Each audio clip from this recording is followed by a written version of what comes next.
Estás escuchando De Piel a Cabeza, un recorrido por tu salud con Ana y Rosa Molina. Porque sabemos que el conocimiento es la mejor medicina.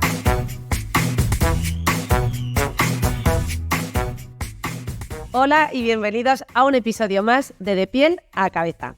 Hoy continuamos con un tema muy interesante y muy necesario, que es el tema del dolor, que lo empezamos justo el episodio anterior con Blanca Martínez y Ana Domínguez, que son anestesiólogas en el Hospital de la Paz y trabajan en el Instituto Madrileño del Dolor. Pero hoy traemos a alguien que viene a complementar este contenido, ¿no?, tan necesario, tan complejo, que es el psiquiatra Martín Vargas Aragón. Hola, Martín. Hola, Rosa, ¿qué tal? Hola, Ana. Pues oye, muchísimas gracias por poder participar en vuestro podcast y nada, encantado de estar aquí con vosotras y con todas las personas que nos escuchen. Encantadas nosotros, muchas gracias, Martín. Yo no le conocía personalmente, pero Rosa lleva hablando de ti mucho tiempo, o sea que no sabes la ilusión que nos hace tenerte aquí, y nuestros escuchantes se darán cuenta en breve del privilegio que supone. Es un privilegio, sin duda, y de hecho, si me permitís, presentamos ya a Martín. He preparado una mini biografía de su formación profesional, pero es extensa, ¿eh?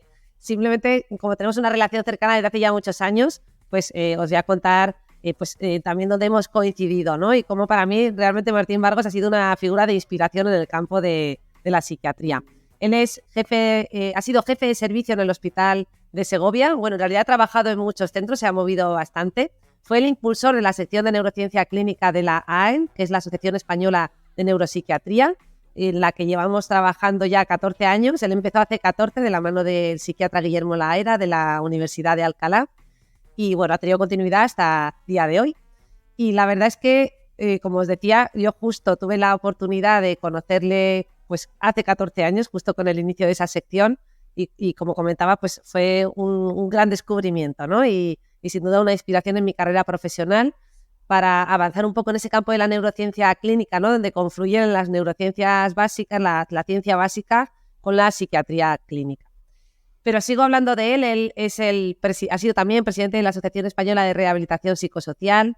Actualmente trabaja en el Hospital Pío Ortega de Valladolid y es psiquiatra en la unidad del dolor. Se dedica a la psiquiatría del dolor, más en concreto.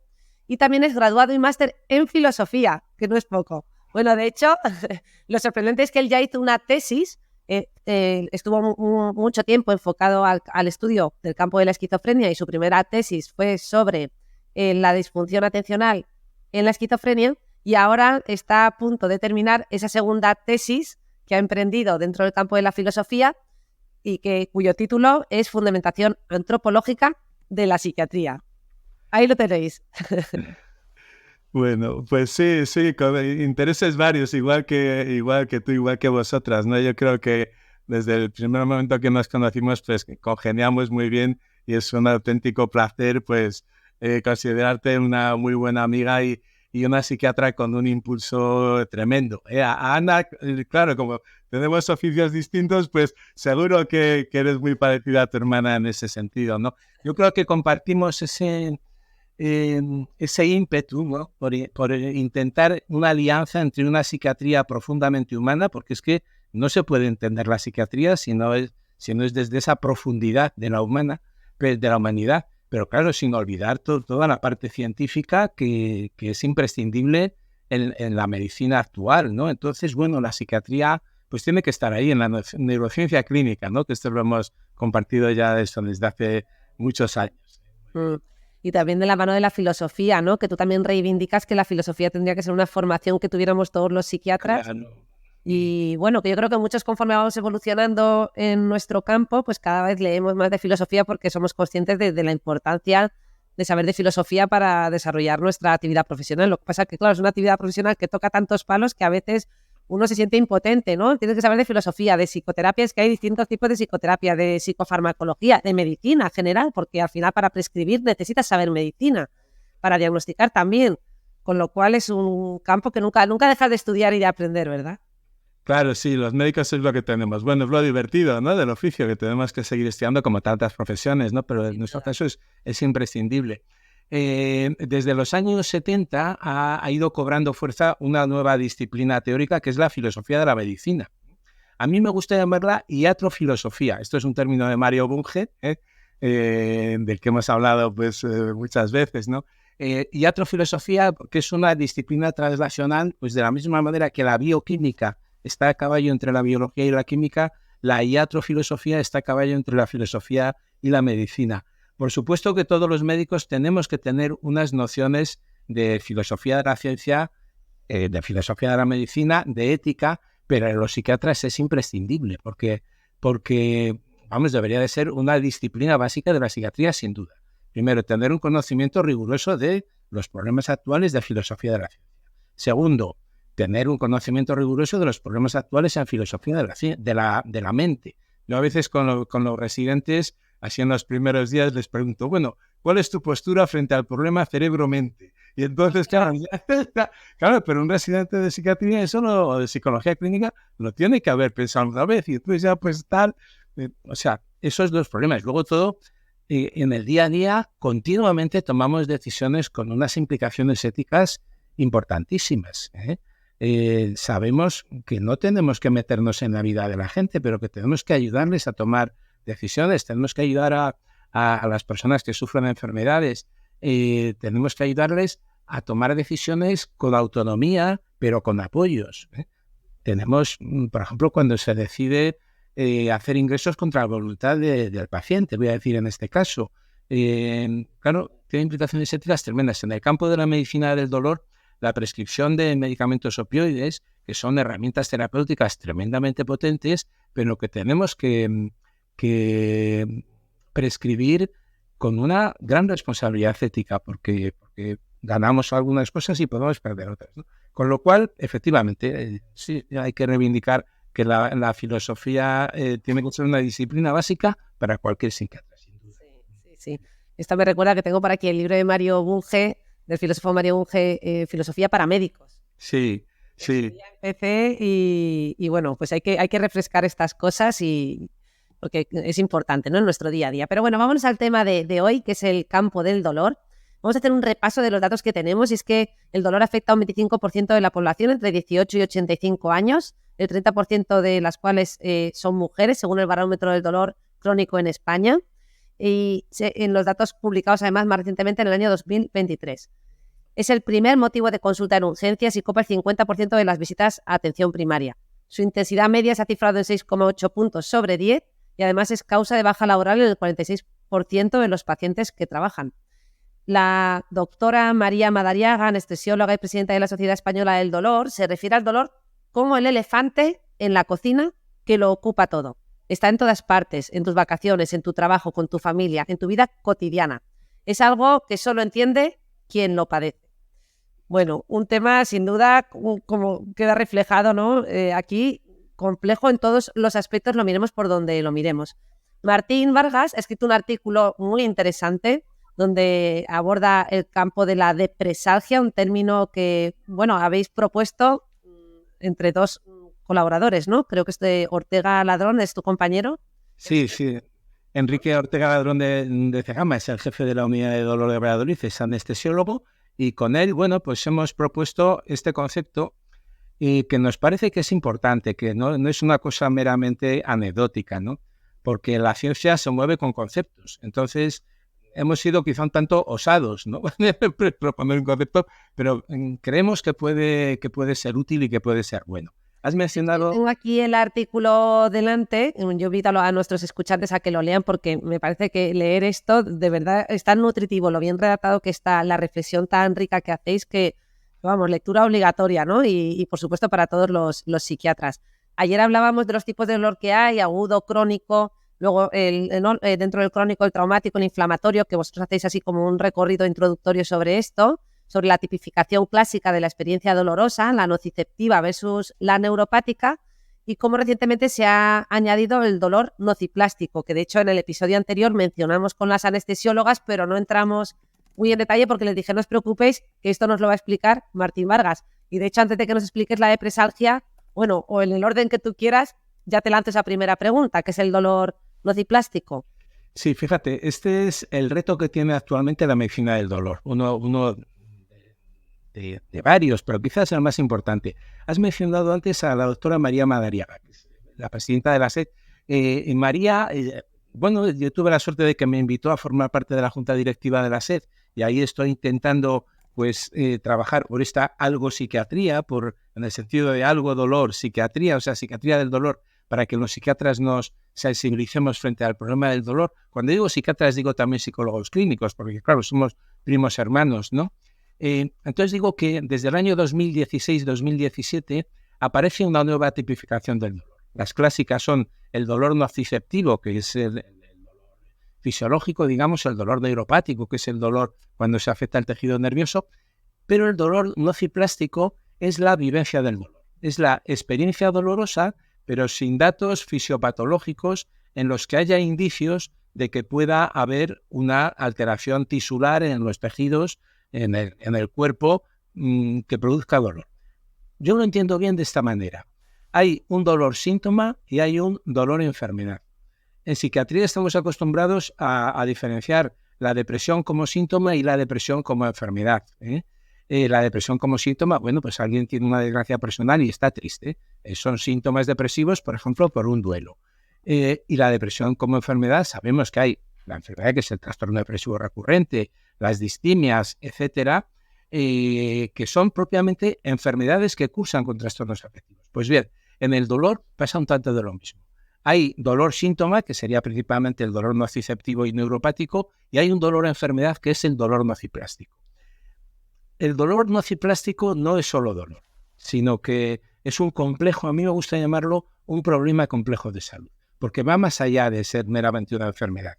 Es un problema complejo de salud que afecta al cuerpo, que afecta a la subjetividad, que afecta a las relaciones interpersonales, que afecta a la vida laboral, que afecta a la autoestima y a la autoimagen de la persona que sufre dolor crónico, hasta el punto de que, bueno, incluso sabemos que es un factor de riesgo importante para tener pensamientos suicidas y conductas suicidas.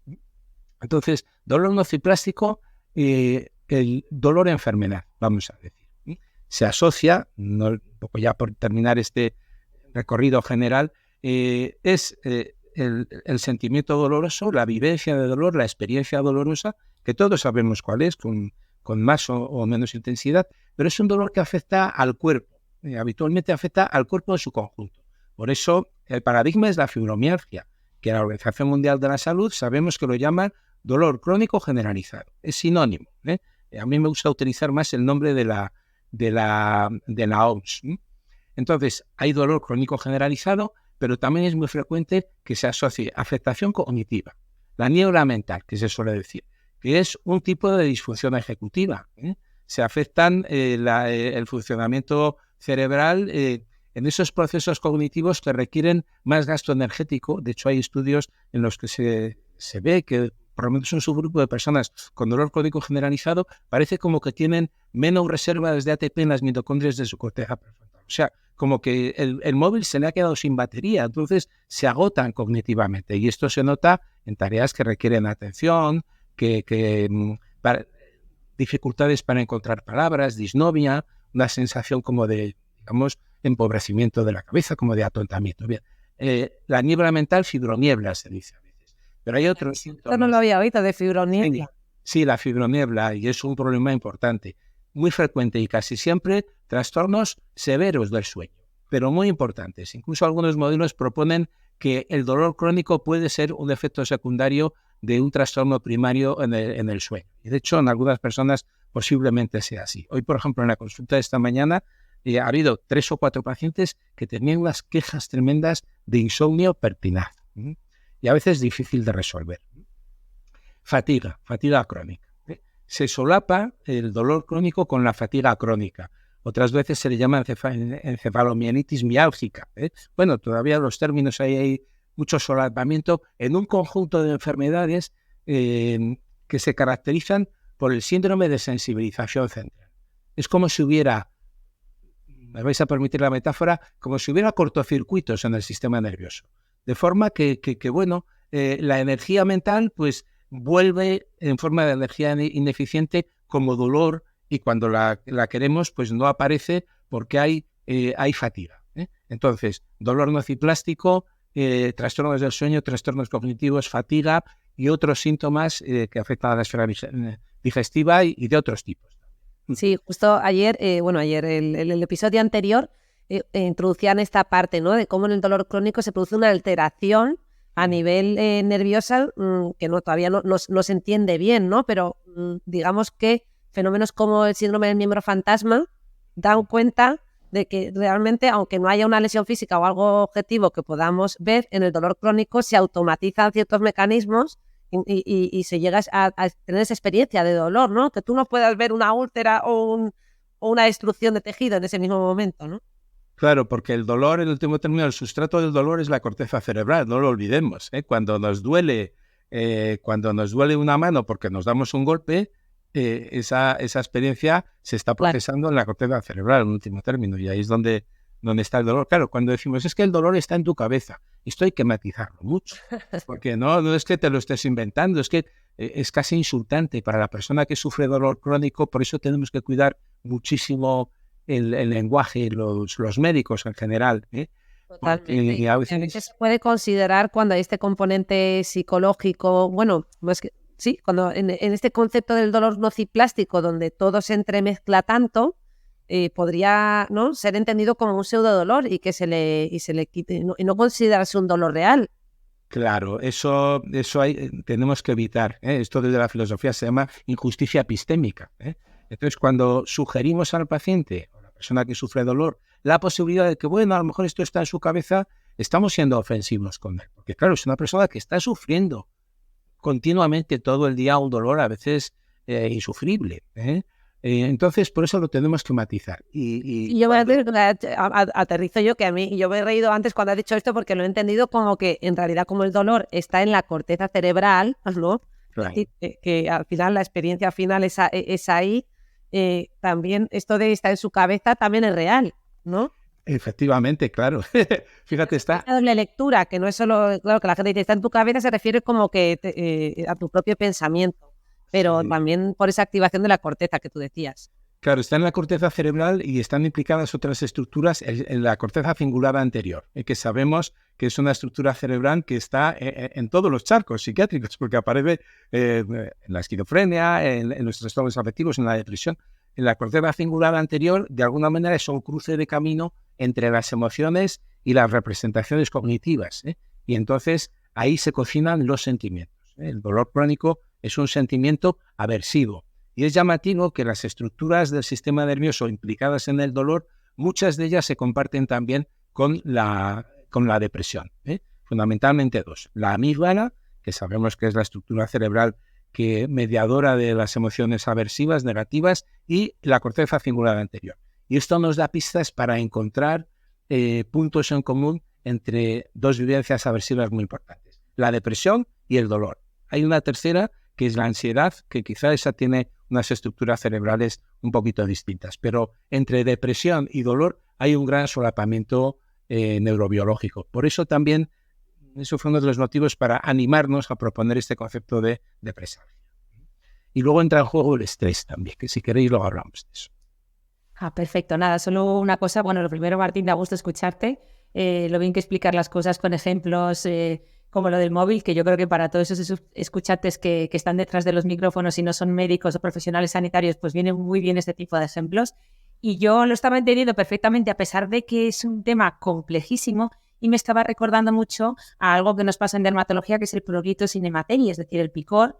Es algo que aparece en la piel y aparte de tener picor relacionado con psoriasis, con dermatitis atópica, con un montón de enfermedades dermatológicas, luego tenemos el picor como tal, como enfermedad, que no sabemos de dónde viene, pero es una entidad en sí misma, ¿no? Y a veces corremos el riesgo de no valorar lo suficiente con este matiz que decía Rosa, de que puede ser considerado un pseudopicor, igual que con lo que tú decías, ¿no? Un pseudodolor frente al real, ¿no? Lo que se considera real porque sí que está relacionado con algo que podemos objetivar, ¿no? Claro, ahí es diferenciar en este caso picor síntoma y picor enfermedad. Depresión síntoma, depresión enfermedad. Dolor síntoma, dolor enfermedad. Yo creo que conviene que los médicos evolucionemos en este sentido. Y antes mencionábamos la importancia de las palabras, pues es bueno que incorporemos elementos de medicina narrativa, porque en último término somos contadores de historias. Y mira, con vuestro podcast yo creo que estáis haciendo una labor buenísima de hacer, bueno, pues relatos comprensibles para hacer divulgación científica y sanitaria y educación sanitaria. Entonces tenemos que cuidar mucho la relación médico-paciente, médico-enfermo, porque eso es un diálogo que establecemos para intentar entre los dos pues, resolver los problemas de salud o por lo menos aliviar, ¿no?, los problemas de salud que tenga la persona que consulta, ¿no? Gracias por lo de medicina narrativa y perdonad que os corte, pero es que yo soy una auténtica apasionada de la medicina narrativa, me he leído hasta manuales y a veces no le damos suficiente importancia y yo ahora cada vez que digo que me dedico a divulgación, digo no, yo es que me dedico a la medicina narrativa, que es una forma también de sanar a través del contar historias y gracias por recordarlo, Martín. Claro, y es bueno que seamos capaces de construir historias con un final, pues medianamente optimista. Es importante esto en cualquier problema crónico de salud. Tenemos que mantener siempre abierta la puerta de la esperanza. Y esto en la medicina del dolor es quizá lo más importante. Porque las personas con dolor crónico sufren mucho.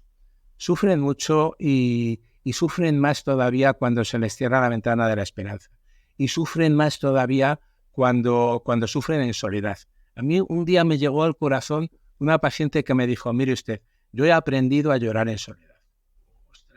Eso es duro, ¿eh? Una de los tratamientos que hacemos en la unidad del dolor Guadalquivir, que bueno, yo creo que tenemos la suerte de que es una unidad muy completa, hacemos grupo terapia. Y entonces, bueno, facilitamos un espacio a las personas que atendemos. Tenemos dos tipos de grupos, uno que los llamamos grupos autónomos de salud. Entonces hay agentes de salud que son...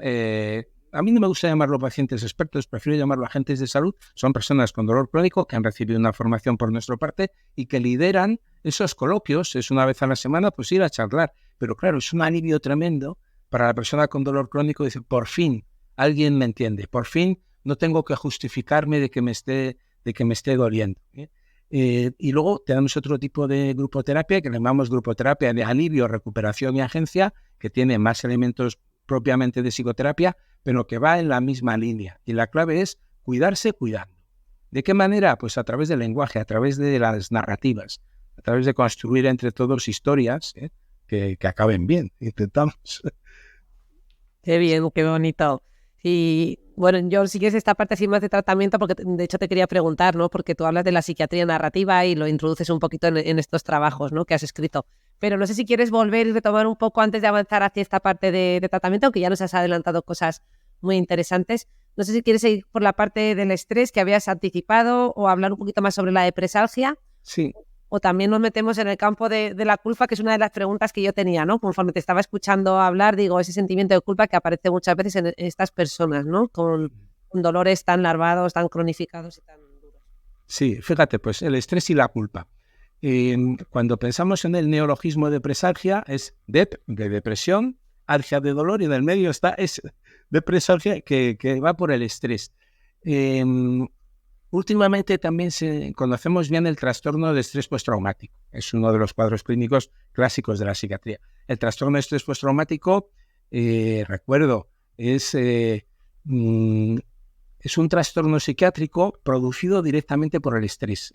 Los ejemplos son veteranos de guerra o personas, por ejemplo, que presencian un homicidio, que son víctimas en un incendio, que tienen un accidente de tráfico y hay muertos. Es decir, se entiende que son situaciones de estrés que la mayoría de las personas no se han visto enfrentadas a ella a lo largo de su vida. O sea, son casos de estrés extremo. Bien, pues estos fenómenos puntuales de estrés extremo producen trastornos psiquiátricos, que es el trastorno de estrés postraumático, caracterizado por la reaparición de esas vivencias traumáticas, por un aplanamiento de la vida emocional. La persona con estrés postraumático dice, es que estoy como anestesiado, como soy incapaz de tener sentimientos, y lo único que tengo es, con frecuencia, reviviscencias de ese evento traumático. Bien, este es el trastorno de estrés postraumático. Pues recientemente se ha señalado que existe también una variante que es el trastorno de estrés postraumático complejo. ¿Y esto en qué consiste? Pues que posiblemente sea mucho más prevalente que el primero. Entonces son situaciones de estrés que a lo mejor no son tan extremas, pero que son mucho más mantenidas en el tiempo. Por ejemplo, sufrir violencia de género durante años.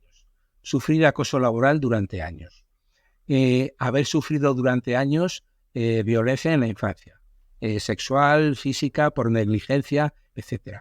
Las personas con dolor crónico se sabe que sufrir estrés persistente es un factor de riesgo importante para tener dolor crónico. Entonces, en estos 3 elementos, dolor crónico nociplástico, depresión y antecedentes biográficos de estrés persistente son los que conforman este concepto en el que queremos trabajar. Y a mí me gusta hablar de nudos personales. Por ejemplo, en fibromialgia se habla de puntos gatillo. Y sabemos que explorando donde te duele, pues tocas, ¡ay, me duele! Y has tocado un punto gatillo. Bien, pero a veces en la entrevista clínica psiquiátrica vemos que mencionamos algunas áreas de la biografía de la persona y saltan las lágrimas de manera impulsiva. Es como que hubiéramos, digamos, puesto el dedo en la llaga. Hemos tocado un nudo personal. Estos nudos personales hay que trabajarlos en la psicoterapia del dolor crónico. Porque hay, en algunos casos, claro, luego cada persona es distinta, ¿no? Pero en algunos casos hay realmente experiencias psicotraumáticas que tenemos que trabajar con las herramientas que tenemos para trabajar el estrés postraumático. En último término, se trata de esos nudos personales revestirlos de un relato asimilable para el paciente. Construir sentido en torno a ese sufrimiento. El sufrimiento, cuando es sin sentido, es doble sufrimiento. Cuando somos capaces de construir un relato con sentido en torno a esas heridas personales, estamos trabajando en la recuperación. Cuando trabajamos con personas con esquizofrenia, sabemos muy bien que el modelo es el modelo de recovery, de recuperación. Bien, pues esos modelos que hemos desarrollado en la rehabilitación psicosocial los podemos aplicar en la rehabilitación de otros problemas de salud, como es este caso el dolor crónico. Y la culpa, decías antes la culpa. Claro, la culpa se parece en el dolor. La culpa es necesaria, el dolor es necesario, pero tiene una función muy concreta. El dolor fisiológico, el dolor agudo, tiene la función de decirnos, hay algo mal, mira a ver qué te pasa. ¡Wow! Me he roto la pierna. Ya está, ya el dolor ya cumple su función y entonces bienvenidos los anestesistas que nos quiten ese dolor agudo. O bienvenidos los derivados del opio que nos quiten el dolor agudo. Bien, pues con la culpa igual. La culpa tiene una función que es modular nuestra conducta. Y cuando somos conscientes de que hemos metido la pata, de que hemos ocasionado un mal a otra persona de manera injusta, entonces es muy necesario el sentimiento de culpa. Claro, cumple su función, pero esa es la función de la culpa, nada más. Se trata luego de transformar esa culpa en responsabilidad. La culpa mantenida, las personas que tienden a estar toda su vida echándose la culpa de errores pasados, esto en psicoterapia sabemos que no aporta nada. Muy bien, deja ya de quejarte de la culpa. ¿Cómo transformas esa culpa en responsabilidad? La culpa mira siempre hacia el pasado. Vamos a mirar hacia el futuro y decir, ¿qué vas a hacer? Agencia, vas a ser agente de tu propia salud. ¿Qué vas a hacer? ¿Qué vas a cambiar para, de manera responsable, no volver a cometer esos errores en lo sucesivo? Esto es clave. A veces hay días decisivos en la vida de las personas. Días en los que tomaron decisiones. Esto en la grupoterapia me gusta sacarlo con frecuencia. Y si miramos para atrás en nuestra vida, hay 5, 6, 10 días en nuestra vida que fueron decisivos, en los que nos apropiamos de nuestra vida y dijimos, cojo este camino o cojo este otro. A veces la curación pasa, el camino de recuperación pasa por tomar esas decisiones y decir, bueno, la canción a la que está tan de moda, se acabó, se acabó, voy a cambiar. Eso, bueno, pues, es muy importante. Pero luego Martín también, yo también mencionaba la culpa, y luego en esa culpa desproporcionada y a lo mejor no justa, ¿no? Que es cuando se culpan de lo que les pasa y de cómo además se culpan también cuando están pues en interacción con otras personas, ¿no? Pues de su propia situación. O sea, se culpan de, pues siento que molesto, ¿no? Que son frases que la gente que experimenta dolor crónico lo cuenta, ¿no? Y es que me siento una carga, o siento que les estoy amargando el día, o que les estoy fastidiando la fiesta, porque yo pues salgo pero aguanto nada y me tengo que volver. Esta parte de una culpa también desproporcionada, que no cumple su función, ¿qué pasa con ella? Sí, ese es un motivo de sufrimiento frecuente, intenso e importante en los pacientes.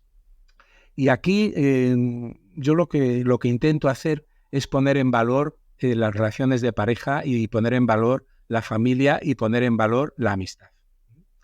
Y poner en valor la toma de decisiones. Y ahí quizá la decisión más importante que hacemos en la vida es la de emparejarnos o la de desemparejarnos. Eso ya, pero claro, cuando una persona decide emparejarse, es un compromiso de decir, oye, mira, vamos a construir una vida juntos. Y a partir de ese momento, pues como dice un poco la fórmula clásica, en la salud y en la enfermedad. Entonces, claro, la persona con dolor crónico tiene que darse cuenta que su pareja es que quiere estar con él. Es que le estoy arruinando la vida, ya, pero es que es tu pareja y esto es un problema que os afecta a los dos como pareja, es un problema de salud que afecta a la pareja y en último término que afecta también a la familia. Y hay que poner en valor el sufrimiento. Claro, no quiero yo aquí entrar en cuestiones religiosas que, bueno, pues también las distintas espiritualidades pues son importantes y aportan mucho a las sociedades humanas, ¿no? Y aquí, como para gustos están los colores, ¿no? Pero se trata de construir sentido también ante la adversidad. Esto, Viktor Frankl, que es un psicoterapeuta, bueno, pues también muy querido por ti, Rosa, por lo que hemos hablado otras veces, claro, pues nos hablaba de construir sentido. Construir sentido y sobre todo en la adversidad, porque cuando todo va bien es fácil construir sentido, pero construir sentido cuando la cosa va mal es más difícil, pero es mucho más importante. Y en ese construir sentido es parte entonces ¿no? de los objetivos que trabajáis en esa grupoterapia y no sé si con otras, porque ya aprovecho y te pregunto un poco sobre cómo trabajáis también esta parte de la aceptación, ¿no? Porque otra escena muy frecuente en la consulta es gente que viene, bueno, pues ya como con las expectativas que han bajado, porque han ido a la unidad del dolor y van con muchas expectativas de que allí les iban a salvar, pero se dan cuenta de que allí les van a ayudar a convivir con el dolor y a mejorar su calidad de vida, pero desgraciadamente en muchos tipos de dolor crónico pues pueden paliar, pero no hacer que este dolor desaparezca y entonces van, ¿no?, también muchos a salud mental o a los equipos que tienen de apoyo en las unidades del dolor, ¿no? Pues como es tu caso, que trabajas en una unidad del dolor, y empiezan a trabajar esta parte de la aceptación, ¿no? Y ellos dicen, pero es que encima me han dicho que tengo que aceptar esto, ¿no? Pero ¿cómo voy a aceptar yo esto? Es que esto es inaceptable, ¿no? Claro. ¿Cómo trabajáis con esto? Porque me parece súper difícil, ¿no? Es difícil. En la psiquiatría del dolor yo animo a los psiquiatras más jóvenes a que se interesen por ella. Es un terreno bastante difícil, pero muy interesante, tremendamente interesante desde todos los ámbitos. ¿Cómo lo hacemos? Bueno, primero hay que desaprender. Tenemos que desaprender muchas cosas, ¿no? Vamos a cambiar palabras. Vamos a cambiar la palabra curación por la palabra recuperación. La curación es una meta. Ya estoy curado, vale, alta, muy bien, y que te vea bonito. Eso en el dolor crónico no funciona, como en tantas enfermedades crónicas. Entonces vamos a cambiar la meta de la curación por el camino de la recuperación. El camino, esto es como hacer el camino de Santiago. Lo importante no es llegar a Santiago, es hacer el camino. Entonces el camino de la recuperación consiste también en vivir un poquito de manera más vertical, con más conciencia. Bueno, se ha hablado mucho de mindfulness y es muy importante. Con conciencia plena de lo que hacemos. Es decir, cuidando nuestra vida, cuidando nuestro camino, cuidando lo que hacemos, cuidando nuestra salud, cuidándonos a nosotros mismos. Entonces cambiamos curación por recuperación. La palabra aceptación, sí, a veces hay personas a las que le cae un poquito antipática, ¿no? Lo más inteligente es darnos cuenta de que aquello que no tiene solución no es problema. Esta mañana se lo decía a una persona. Mire usted, si no tiene solución, no es ningún problema. Y se queda así un poco pensativo y dice, bueno, pues tienes razón, bueno, pues es así. Lo que no tiene solución no es problema. Entonces, lo que es problemático es cuando nos empeñamos RQR en soluciones inadecuadas, ¿no? Entonces, pues efectivamente, el dolor crónico muchas veces cuando viene es para quedarse. Vale. Una persona con dolor crónico dijo una vez, mire, que a mí esto me enseñó mucho. Mire, aunque seamos incurables, no somos incuidables. Entonces vamos a cuidar a la persona con dolor crónico. Y claro, entonces se va construyendo una concordia terapéutica, una relación en la que el paciente empieza, voy a decir aquí paciente, porque la palabra paciente tiene varias acepciones. Claro, cuando digo paciente no lo digo como persona pasiva, no, en absoluto, lo digo como persona doliente, porque la relación médico-enfermo se construye desde la ética del cuidado a una persona que sufre. Entonces, eso es imprescindible para entender. Por eso, sin pacientes no hay médicos. Sin médicos no hay pacientes. Son dos términos, igual que sin padres no hay hijos, sin hijos no hay padres. Son dos antónimos complementarios, es decir, que hablan de una relación. Bien, pues entonces el paciente empieza a sentirse comprendido, y empieza a trabajar en esa aceptación, en saber que esto es lo que hay. Pero es curioso porque a una persona con dolor crónico le dices, vamos a trabajar por mejorar un 10%. Se le ilumina la cara. O sea, le ofreces un 10% de mejoría y el paciente se alivia y dice, vamos a por ello. Entonces eso, tenemos que ir pasito a pasito por pequeñas mejorías, y entendiéndolo como un problema complejo de salud que hay que tratar el aspecto biomédico, pero hay que tratar la subjetividad y hay que tratar el entorno social. Hay un concepto que yo creo que cada vez veo que es más importante, que es el concepto de tríada médica. Entonces, la medicina es una tríada, tiene 3 dimensiones. Está la dimensión de la patología, que es lo que nos enseña en la facultad, la fisiopatología, todas estas cosas, la anatomía patológica, pero hay otras 2 dimensiones que son muy importantes, la patología, y luego está la dimensión de la dolencia, es decir, de la expresión del malestar, de cómo la persona que sufre una patología expresa su dolencia, la patoplastia, que eso es muy importante. Y luego está la tercera dimensión, que es la condición de enfermo. Enfermo, recuerdo que viene del latín y de infirmitas, el que no está firme, el que es vulnerable, el que está que se cae. Entonces, es esa dimensión social. Entonces, la dimensión biomédica, la dimensión de la subjetividad y la dimensión social del rol de enfermo. Por ejemplo, las personas con fibromialgia sufren mucho porque no se reconozca socialmente su condición de auténticas personas con una patología. Entonces, ahí tenemos mucho que trabajar. Oye, pues ahora que nombrabas la fibromialgia, Martín, aprovecho para preguntarte, porque yo creo que yo como dermatóloga que tengo poco conocimiento sobre estos temas, pues es verdad que todo el rato te escuchaba hablar y yo como paradigma de dolor crónico me imaginaba todo el rato las pacientes que veo en consulta con fibromialgia, ¿no? Entiendo que es el cuadro más representativo de dolor crónico y no sé si hay algún otro cuadro que sea interesante conocer. Sí, sin duda la fibromialgia es lo más representativo del dolor crónico no ciplástico. Luego está el gran terreno de las cefalías, de las cefalías crónicas, pero bueno, yo no soy neurólogo y no quiero aquí entrar, que es un terreno muy específico de la neurología y los neurólogos con esto son muy rigurosos, ¿no? Tipificar los distintos tipos de cefalías, pero suele haber una comorbilidad entre fibromialgia y los distintos tipos de cefalías. Luego hay otro gran grupo que es el de las lumbalgias, los dolores axiales bajos, las lumbalgias, las lumbociatalgias, lo que a veces se conoce como espaldas fallidas, personas que tienen dolor y que esto es una causa muy frecuente de baja laboral y de incapacidad laboral. Luego hay otro terreno que es el de las neuralgias faciales. Otro, por ejemplo, el dolor regional complejo, que es cuando duelen habitualmente pues, los brazos, las manos o los pies, por una alteración del sistema nervioso periférico y del sistema nervioso simpático, con afectación también en todo ese aspecto más vegetativo del dolor. Son dolores muy intensos. Hay luego, claro, el dolor pélvico. Es que, claro, esto es como, no quiero decirlo, pero lo voy a decir, es que es casi como la casa de los horrores. Porque hay una carta de dolores crónicos que es tremenda. Es tremenda y son personas que lo pasan muy mal. Entonces, por eso hay que avanzar en medicina del dolor. El síndrome de fatiga crónica, ¿no? Que está un poco lo...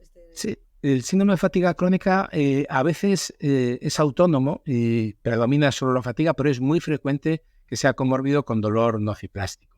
Y mira, fíjate, Ana, como eres dermatóloga, un día salía en el grupo para hablar de la alodinia, que es esta alteración, porque claro, cuando hay alteraciones del dolor, una cosa es la hiperalgesia, que quiere decir que cuando tienes un estímulo doloroso te duele mucho más de lo habitual, pero luego hay otro muy curioso, que es la alodinia, y es que el estímulo táctil se transforma por una especie de cortocircuito en estímulo doloroso. Pues una vez decía una enferma, ¿no? Una paciente, decía, es que claro, el dolor de piel es una cosa curiosísima. Entonces, a la alodinia le llamaba dolor de piel, ¿Qué es esto? Que claro, que te tocas un poquito y el tacto se transforma y yo creo que no sé si desde la dermatología tiene sentido esto, pero yo creo que atinó esta persona, ¿no? El dolor de piel, la alodinia. Totalmente, de hecho en dermatología no solo tenemos eso, también tenemos también toda la zona de las vulvodinias, las glosodinias, es decir, Claro. personas que les empieza a molestar muchísimo la boca o la zona de la lengua sin motivo aparente, la zona de la vulva, ¿no? Y que no encontramos una causa para ese dolor tan marcado de la vulva. Es muy complejo, en mucosas, no solo en la piel, sino también en las mucosas, que es como una piel modificada. Claro, va todo esto en la línea del dolor nociplástico, de ese dolor, enfermedad. Fíjate, una vez una persona con alodinia, era curioso porque le dolía cuando le acercabas la mano, sin llegar a tocar, ya percibía dolor. Es decir, percibía dolor solo con la proximidad, la anticipación de que le vas a tocar. Y esto es muy interesante porque ahora la psiquiatría, una línea de evolución muy interesante de la psiquiatría, es la psiquiatría en activa, que pone un poco el foco en que los estados mentales son estados dinámicos. Claro, la mente no tiene ningún sentido si no es en animales, y los animales nos movemos. Eso es lo que los define. Los animales nos movemos. Entonces, la mente como función biológica tiene que ver sobre todo de la función de planificar el movimiento y anticipar el estado del mundo. Entonces, esta persona que le dolía con solo aproximar la mano sin llegar a tocarle, su sistema nervioso estaba anticipando una sensación de tacto. Y le bastó con anticipar la sensación de tacto para que se desencadenara ya el estímulo doloroso alodínico. Esto es muy, muy curioso. Wow, sí, merece la pena, ¿no? Yo creo que al final todos estos fenómenos así tan llamativos nos dan pistas para por dónde ir, ¿no? En investigación. No sé si, no recuerdo bien, igual mi hermana como dermatóloga o tú, Martín, con el premio Nobel que dieron en 2021 con un tipo de receptores, no sé si era receptores de la piel. Sí, realmente no te sabría decir el detalle, pero efectivamente hay un campo de investigación creciente, sí. Bueno, y cogiendo un poco de tu artículo, Martín, y ya hilando un poco con esta parte de la psiquiatría narrativa, tú dices que la corporidad vivida, bueno, lo explicas desde esta visión, ¿no? La corporidad vivida, el soma, no es un mero cuerpo biológico, sino que es un cuerpo biográfico. Y en la vivencia del cuerpo biográfico, la memoria del daño padecido por la persona en cualquiera de sus tres dimensiones que has explicado, ¿no? La biológica, la psicológica o social, se imbrica con la vivencia del daño corporal. No sé si pueden desarrollarnos un poquito más esta parte, sí. Y también sé que además tú tienes esta mirada, ¿no? Desde la filosofía, que nos puedes explicar de ello. Este es un concepto básico de la fenomenología de la corporeidad. Se suele decir de la corporeidad, entendiendo por corporeidad la vivencia del cuerpo vivido. Podemos cerrar los ojos y movemos las manos. Entonces, esa vivencia que yo tengo de mi cuerpo moviéndose en el espacio, ese es mi cuerpo vivido. En alemán se diferencia, por ejemplo, Körper, que es el cuerpo físico, el que estudiamos en anatomía, y Leib, que es el cuerpo vivido, el cuerpo vivido. A mí me gusta llamarlo cuerpo versus soma, aunque a veces soma ha tenido otras acepciones, pero así nos aclaramos más. Entonces, claro, el dolor nociplástico sin duda está en el soma. De la misma manera que el dolor nociceptivo lo proyectamos más en el cuerpo físico, pero el dolor nociplástico está en el soma. Y claro, la experiencia subjetiva del cuerpo tiene que ver con la biografía más que con la biología. La biografía entendida como vida propia, vivida a través del tiempo, la temporalidad, vivida a través del lenguaje, el relato que yo hago de mi cuerpo. Cuando atendemos a una persona, por ejemplo, con trastorno dismórfico corporal, pues lo sabemos, o con un delirio somatomorfo, ¿no? Personas que están preocupadísimos porque no, si yo tengo la nariz muy larga, o es que tengo la mandíbula de una manera desproporcionada. Claro, esas son personas que están viviendo su corporeidad de manera patológica. Este es un concepto clave para trabajar con personas con dolor nociplástico, que se den cuenta de que estamos trabajando sobre el soma y no tanto sobre el cuerpo. Entonces, por eso podemos, si pillamos el concepto de soma, nos damos cuenta que hay palabras que duelen, hay gestos que se me clavan en el corazón. Podemos entender que en grupoterapia una persona habla de sus dolores y a otra persona le empieza a doler más su cuerpo, por esa resonancia de las palabras en su soma. Es el terreno de la subjetividad que rueda en el lenguaje, que rueda en la memoria. que en la memoria y en la temporalidad, porque antes hablábamos del estrés postraumático y parece que se vuelve a hacer presente el trauma, pero la temporalidad hacia el futuro, la protección hacia el futuro, que este es otro concepto de la fenomenología, el de protección, nos ayuda a entender la fatiga crónica. ¿Por qué una persona está agotada solo de pensarlo? Solo de pensarlo. ¿Por qué? Porque su soma ha hecho una protección hacia el futuro de la tarea que tiene por delante y esa persona está totalmente incapaz. Esto es muy importante en la fenomenología clínica, que son aportes que nos hacen los filósofos desde el estudio detallado de la vivencia, decía Husserl, el padre de la fenomenología, a las cosas mismas, ¿no? Entonces, en último término, la medicina del cuerpo es medicina de la corporeidad. Y de manera secundaria del cuerpo anatómico, del cuerpo físico. Bueno, qué bonito. Da gusto escucharte, Martín. Y no sé si querías seguir o te he cortado, perdona. No, yo creo es que, claro, estos son temas ya un poco más frikis que a lo mejor ahí sí que nos perdemos. Pero hay un filósofo, un fenomenólogo español muy importante, Agustín Serrano de Haro, que ha trabajado, bueno, de una manera magistral el dolor. Lo que pasa es, sobre todo, se ha focalizado en el dolor más clásico, pero falta por hacer todavía una fenomenología del dolor nociplástico. Igual que, bueno, pues modelos antropológicos, aquí antes mencionábamos las cuestiones de la psiquiatría antropológica, ¿no? Pues hay, bueno, modelos clásicos, ¿no? De Binswanger y toda la antropología que fue heredera del pensamiento de Heidegger, de hermenéutica. Son cosas que nos podrían dejar para otros podcasts, pero hay modelos antropológicos a día de hoy, por ejemplo, el de Javier San Martín, que yo es el que sigo, fundamentalmente, que hace una antropología a 3 niveles. Una antropología desde abajo, desde lo biológico, desde arriba, desde los aspectos culturales y espirituales de la antropología, y desde dentro, que es la antropología que se hace desde la fenomenología, la antropología, claro, una antropología filosófica. Tomás Domingo, que es otro filósofo muy interesante en estas cuestiones, trabaja una bioética narrativa. Entonces, es un filósofo que está trayendo al campo de las ciencias de la salud pues aportes muy importantes de hermenéutica, sobre todo de un gran filósofo que es Paul Ricoeur. Bueno, pues hay solapamientos interesantísimos entre estas dos corrientes tan importantes. No olvidemos que los griegos esto lo tenían más fácil, porque los griegos no diferenciaban tanto entre médicos y filósofos, sobre todo durante el helenismo, ¿no? Todas las escuelas helenistas del epicureísmo, el estoicismo, que hemos heredado mucho de ellas en psicoterapia.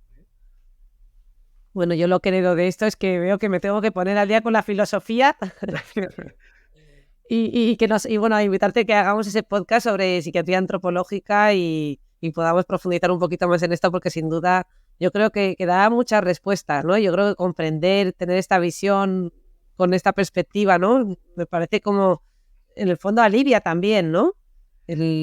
Yo escuchándote con toda esta parte del soma que has explicado, jope, es que explica muchas cosas y al propio sujeto también le libera de alguna manera, yo pienso. Sí, son claves para comprender,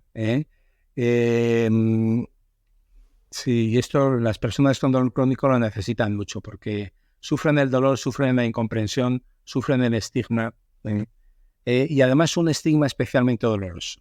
Porque, bueno, estar estigmatizado un poco la gente de la calle y tal, pues es incómodo, pero cuando sufres la incomprensión y el estigma por parte de los propios profesionales sanitarios, eso es mucho más doloroso. Es mucho más doloroso cuando a veces me dicen, es que cuando ven fibromialgia en mi diagnóstico ya me tratan de otra manera. Eso es muy triste. A veces hablamos en medicina de los MUS, ¿no? Los Medical Unexplained Symptoms, ¿no? Los síntomas médicos inexplicados. Pero a lo mejor el problema no está en que el síntoma es especialmente complejo, sino está en que estamos haciendo una medicina empobrecida, una medicina miope. La dimensión biomédica es fundamental en medicina, pero recordemos que es una de las 3. Hay otra dimensión que es la de la subjetividad y otra que es la social. Entonces, si queremos hacer medicina en condiciones, hay que hacer medicina en 3 dimensiones.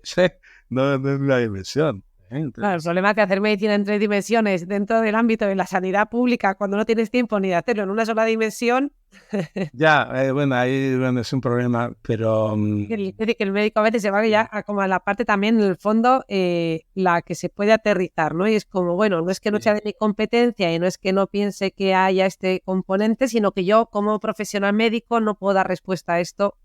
Bueno, también por eso en salud mental trabajamos en grandes equipos, ¿no? Y nosotros en realidad la salud mental no la entendemos nunca jamás como la figura principal del psiquiatra, sino que solo entendemos la salud mental dentro de esos grandes equipos, psiquiatra, psicólogo, terapeuta, trabajador social, enfermeros. sí, tenemos que tomar un poquito de distancia y como ciudadanos ser capaces de construir un sistema público de salud sostenible, justo, basado en la ciencia, basado en la ética. Tenemos que atrevernos a mirar desde lejos y no empeñarnos en reproducir errores del pasado. Sí, pero es el tema de que tenemos ahora como ciudadanos también, ver qué hacemos y cómo recuperamos un modelo de salud pública, de sanidad pública, ¿no? Sin duda. Bueno, Martín, vamos a tener que ir acabando. Yo te quería lanzar ya 2 preguntas para este final. Una es si desde tu perspectiva, ¿no? Trabajando en los años que llevas ya trabajando en la psiquiatría del dolor, ¿crees que se sigue evolucionando? Estamos avanzando más o menos rápido, ¿no? En todas estas incógnitas que hemos mencionado en un campo, repito, complejo. O sea, ¿crees que vamos ahora con la inteligencia artificial, vamos a avanzar todavía más rápido? Y la segunda pregunta es si hay algún mensaje así final que tú quieras dar. Aquí nos suelen pedir tips y consejos, algo que ya sabes que los psiquiatras y los psicólogos pues nos genera cierto rechazo, pero bueno, no sé si serían tips o consejos o por lo menos alguna recomendación o sugerencia o comentario final que quieras hacer. Bueno, pues nada, primero agradeceros de todo corazón, que me hace mucha ilusión participar en vuestro podcast. Recuerdo una vez una compañera que me dijo, he escuchado un podcast de la piel a la cabeza, como que una tal Rosa Moría, te mencionaba, te digo, hola, es una amiga mía, tal. Y me dijo, ¿que conoces a Rosa? Digo, sí. Y entonces me sentí importante. Bien. A mí los oyentes saben que aquí la que se siente importante soy yo, tener la suerte de tener a Martín de amigo. Y además, Martín, que sepas que te ha nombrado Rosa en muchos podcasts. Cuando habla del concepto cerebros, mente, etcétera. Entonces se lo dices a Martín porque si Martín me escucha explicarlo dirá, pero que no ha explicado nada. No nos escuche. Bueno, que una gran enhorabuena por el trabajo que estáis haciendo. Y un poco, fíjate, así como resumen, ¿no? Mencionamos la inteligencia artificial y cómo está la medicina del dolor y concretamente la psiquiatría del dolor. Estamos en un momento interesantísimo porque estamos en el momento de construir teoría. En psiquiatría del dolor, la medicina del dolor tiene una tradición mucho más larga, la psicología del dolor también tiene una tradición muy larga y muy sólida, pero en la psiquiatría del dolor estamos en el momento de construir teoría. Hay por ahí un artículo clásico que es algo así como la P olvidada en la formación del psiquiatra, y es la P de pain. De hecho, los psiquiatras nos han enseñado muy poco sobre el dolor. Tenemos que construir teoría, con lo cual los que tenemos aquí, así está ese ramalazo un poco teórico, yo estoy encantado con estas cosas. En primer lugar, ¿no? La inteligencia artificial, pues claro, eso va a aportar mucho a la medicina. Está aportando, por ejemplo, esto lo conozco muy superficialmente, pero en la programación de los neuroestimuladores, ahí se utiliza mucho en medicina del dolor, los estimuladores de los cordones posteriores y de distintas estructuras cerebral, del sistema nervioso, ¿no? Para modular la transmisión. Pues bien, con sistemas de inteligencia artificial, hasta donde tengo entendido, está habiendo avances muy importantes y los habrá sin duda en lo sucesivo. Y para terminar, no sé, pues yo diría frases de las que me han enseñado las personas con dolor crónico. Y hay una persona a la que atiendo y a la que aprecio mucho, que me va a acabar cobrando derechos de autor porque repito mucho cosas suyas. Dice esta mujer, dice, es que a veces no necesitamos que nos levantéis, necesitamos que os tumbéis a nuestro lado. Es decir, tenemos que compadecernos del paciente, pero con una razón compasiva. Tenemos que ser capaces de sufrir con el paciente y sufrimos con el paciente, pero tenemos que mantener la cabeza fría para ayudarlos desde el conocimiento científico. Y luego lo que mencionaba antes, ¿no? Aunque seamos incurables, no somos incuidables. La clave de la medicina está en la relación paciente-médico, y tenemos que ser capaces de que esa relación sea una relación de cuidado.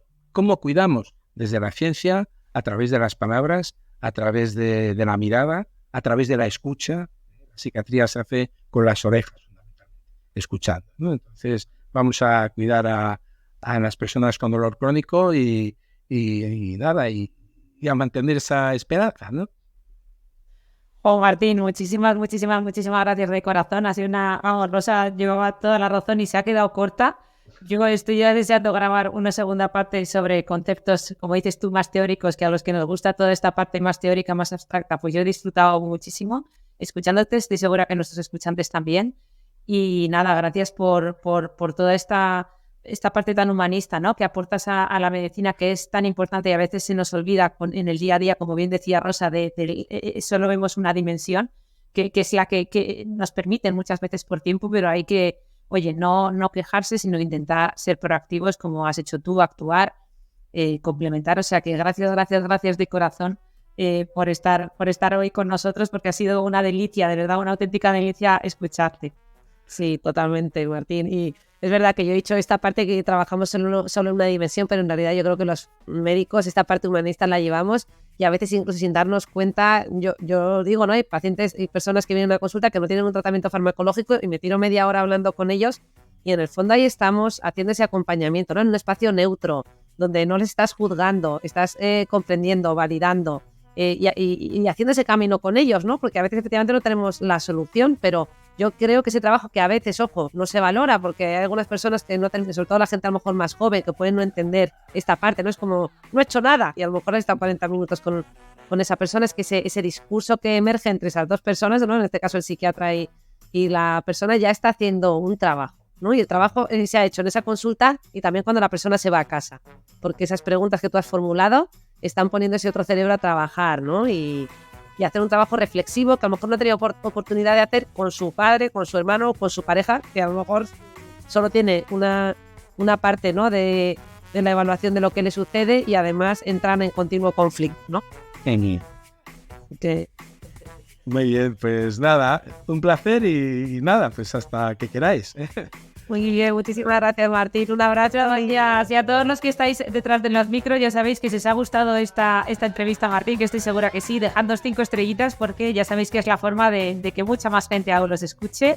Y gracias por estar ahí. Nos escuchamos el próximo viernes. ¡Hasta luego!